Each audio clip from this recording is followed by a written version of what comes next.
अभ्यास दर्शन में श्रवण का परिभाषा दिया है आपने। वांछित वस्तु देश एवं तत्व में, देश एवं तत्व में, सत्य में, तत्व सत्य में, तत्व, वांटो में, तत्व में, चित्त वृत्ति संयत होना। वही बात। देश काल अनुकूल होना के बाद में सोचना, देश काल यदि अनुकूल हो गया तो चित्तवृत्तियां स्थापित हो जाते हैं, तदाकार में आ जाते हैं। तो इसमें वांछित वस्तु क्या है? नियम, न्याय, धर्म, सत्य। सत्य वांछित वस्तु ये नियम, नियंत्रण, संतुलन और स्वतंत्र सुनारे सपूर्ण पूर्ण कार्य, ये तीनों तो वांछित वस्तु। वांछित है क्या? वांछित है। वांछित गरीबी अमीर में, अब गरीबी में अमीर में और नर नारी में वांछित है कि नहीं, उसको सर्वे करो जी। आपके आंसर वांछित है कि अवांछित है? वांछित है। तो इसमें देश क्या है और तत्व क्या है? तत्व तो वही है, ये तीनों। और देश जो है ना, जहाँ हम रहते हैं, काल, समय, जैसा आयु है। तो इसमें चित्त वृत्ति संयत होने का मतलब इतने में स्थिर हो जाना, चित्रण और विचार। फिर मनन का परिभाषा दिया है। श्रवण पर पूर्ण अधिकार के अनंतर उसके वांछित भाग अथवा सारभूत भाग में चित्त वृत्ति का केंद्रीभूत होना। यही मनन का मतलब। मन में जो आ जाता है, ये चित्तवृत्ति में स्थापित हो गया, इसकी निरंतरता होने लगता है, तो यही मनन है। उसकी निरंतरता होने लगता है तो वही मनन। तो श्रवण में चित्त वृत्ति संयत होने के लिए वो शोध पूर्वक ही होता है ना? वही शोध विधि से, अध्ययन विधि से शोध, अध्ययन विधि से शोध। तो श्रवण में एक भाग है सुनना, है ना? मतलब जो भाषा बताया आपने या पुस्तकों में लिखा है, उसका अर्थ मेरे कल्पना में आ जाना, यही सुनना है। क्या सुनना? सुनना वही तो। सुनना जो है वही है न्याय धर्म आधर्म सत्य। नहीं बाबा, सुनना बोल रहा हूँ। सुनना ही पढ़ना है बोलते हैं ना। ठीक है ना। सुनने में क्या होता है? तुलना होता है। तुलना होता है कि नहीं? होता है। वो ठीक है कि ये ठीक है जी। वो जो ठीक है क्या भाग कैसे आत्मान टिक जाना।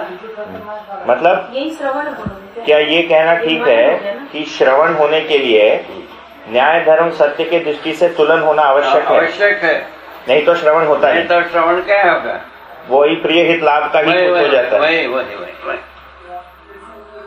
तो इतना होना ही भास है। यही अध्ययन है। यही अध्ययन है। इसी में मन तदाकार होने से तो अनुभव बोध होना, अनुभव होना और प्रमाणित होना हो ही जाता। जिसको भास होना बोल रहे हैं वो यही है। यही है भास होना के मारे।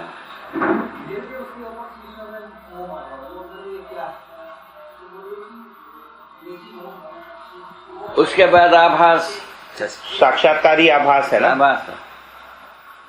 उसके बाद प्रतीति, बोध होने से प्रतीति, उसके बाद अनुभव।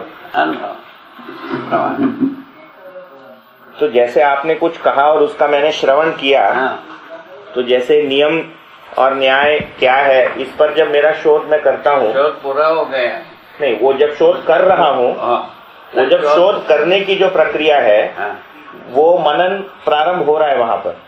शोध का मतलब है मनन के लिए शोध हो गया तो मनन हो गया, तो तदाकार हो गया, तो क्या हो गया? साक्षात्कार बोध हो गया। साक्षात्कार बोध हो गया तो अनुभव हो गया। प्रमाण बोध प्रमाण बोध हो गया तो चिंतन शुरू हुआ। चिंतन के आधार पर चित्रण हुआ। चित्रण के आधार पर तुलन हो। न्याय धर्म सत्य के मैंने श्रवण विधि से भी अनुभव विधि से तुलन होता है। तुरंत होकर के जब दोनों में सामरस्यता आ गई निरंतरता हो गई। यही तो बात होता है। निरंतरता इसीलिए बनता है, भाव में नहीं बनता, अनुभव में बनता है। जी। तो ये जो श्रवण होने के साथ जो मनन के लिए जो शोध करते हैं, ये मनन प्रक्रिया का प्रारंभिक स्वरूप है, ये कहना ठीक है? क्या चीज? जो शोध करते हैं श्रवण के साथ, है ना, वो संयत होने के लिए जो शोध है, अध्ययन तो प्रारंभ के तदाकार होने की पूर्व रूप है भाई जी। फिर क्या चाह रहे हैं? नहीं, मैं ये पूछ रहा हूँ कि जैसे मैंने कुछ सुना, है ना, वो सुनने के साथ मैं जो शोध करता हूँ अपने में, है ना, ये शोध करना मनन का प्रारंभिक प्रक्रिया है, ऐसा कहना ठीक है? ठीक है, ये सब कह सकते हैं। एरिया है जी, इसी एरिया में तो जिसको आप अध्ययन कह रहे हैं वो बोध होने को अध्ययन कह रहे हैं। बोध होने के लिए अध्ययन, बोध होने के लिए अध्ययन, या बोध होना ही अध्ययन? अध्ययन। बोध हुआ है, बोध नहीं हुआ तो अध्ययन नहीं हुआ। बोध हुआ तो प्रतीत हो गए, प्रतीत हो गए तो अनुभव हो गए, अनुभव होने के पश्चात प्रमाण हो गए। इसमें अपना कुछ करना नहीं बनता। तो बोध हो गया से तात्पर्य है बोध पूरा होना। बोध पूरा होता ही है, पूरा के बिना बोध होता ही नहीं। पूर्णता के बिना बोध होने वाला नहीं जी। पूर्णता, क्रिया पूर्णता, आचरण पूर्णता ही।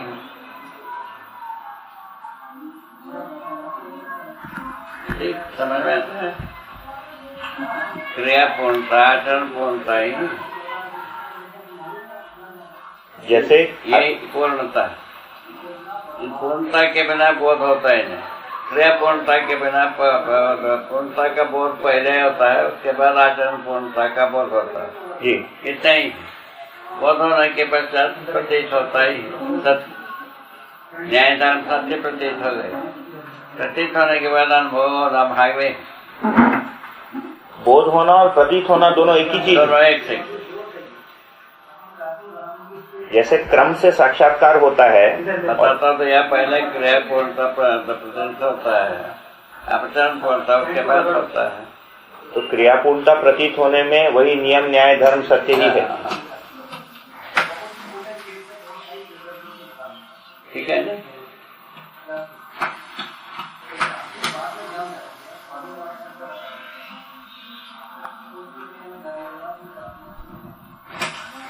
ये बोध में बिना क्रिया पूर्णता कहाँ होने वाला जी। प्रतीत हो गया तो इसको कर सकते हैं, निश्चित हो गए, अनुभव में पहुंच गए। एक साथ अनुभव होने के बाद, एक बार अनुभव होने के बाद शरीर यात्रा पर्यंत कार्य करता है। अनुभव का स्मरण निरंतर काम करता है। व्यवहार के लिए, सोच के लिए समाधान, वही व्यवहार के लिए न्याय, सोच के लिए समाधान, अनुभव के लिए सत्य, ये सदा बना रहता। ये रहना चाहिए कि प्रेरित लाभ बना रहना चाहिए उसको सोचने के बाद। अभी यही है, इससे छुट के इसमें कन्वर्ट नहीं होता, वो इसी में लगा रहता है समय। हरि है, हरि है,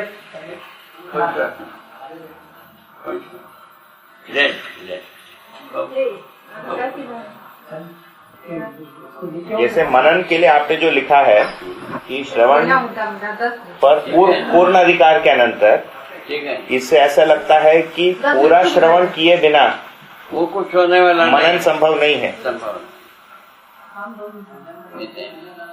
तो पूरा श्रवण किए बिना फिर साक्षात्कार बोध भी संभव नहीं है। अपने मन की पकौड़े को सुनता है आदमी कुछ आयु के बाद जी। 90%, 99% आदमी ये अपने मन की पकौड़ी को सुनना चाहता है। यदि सुन भी लिया, मान ले, अपने को मुना रहता है, अपने पकौड़ी है, ऐसा स्वीकार ले, उसी में समय लगता है। और कहाँ समय लगता है? यही तो बात। समय का जितने भी कल डिक्लेरेशन था वह सब इसी के आधार पर। अपने मन की पकौड़ी पकाते रहे। अब 10 वर्ष पकाना है पका ले, 20 वर्ष पकाना पका ले, जीवन भर पकाना पका ले, महीना 10 जन्म पकाना है पका ले। क्या कौन मना करता है? पका ले भाई। कोई आग्रह नहीं ना किसी के।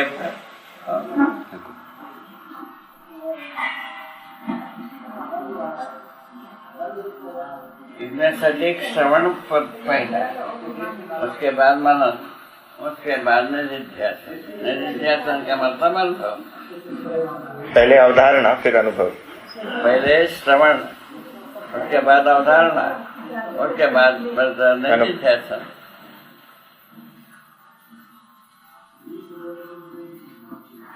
निधिध्यासन के लिए आपने 2 परिभाषा दिया है।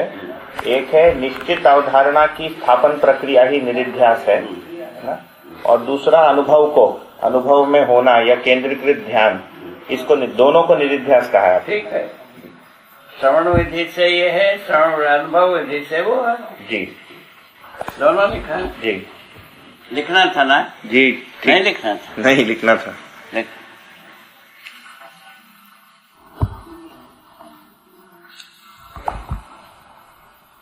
तो ये जो वाली बात मैं पूछ रहा था हाँ। कि मनन के लिए कहा है श्रवण पर पूर्ण अधिकार के अनंतर, है ना? हाँ। तो श्रवण पूरा होने के पहले जैसे एक भाग में जो जैसे श्रवण हुआ है और उस पर मेरा ध्यान चले जाता है तो साक्षात्कार होना संभव है? कहाँ होता है? श्रवण का जो केंद्र है वो क्रिया पूर्णता आचरण पूर्णता ही है बताया जी। 10 बार बता चुके।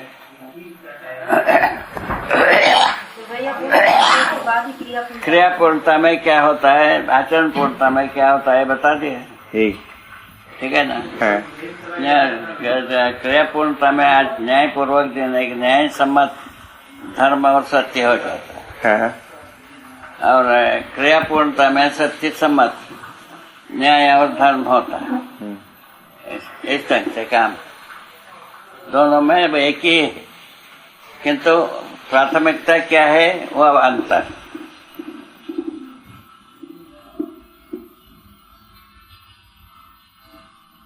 धीरे धीरे समझ में आएगा।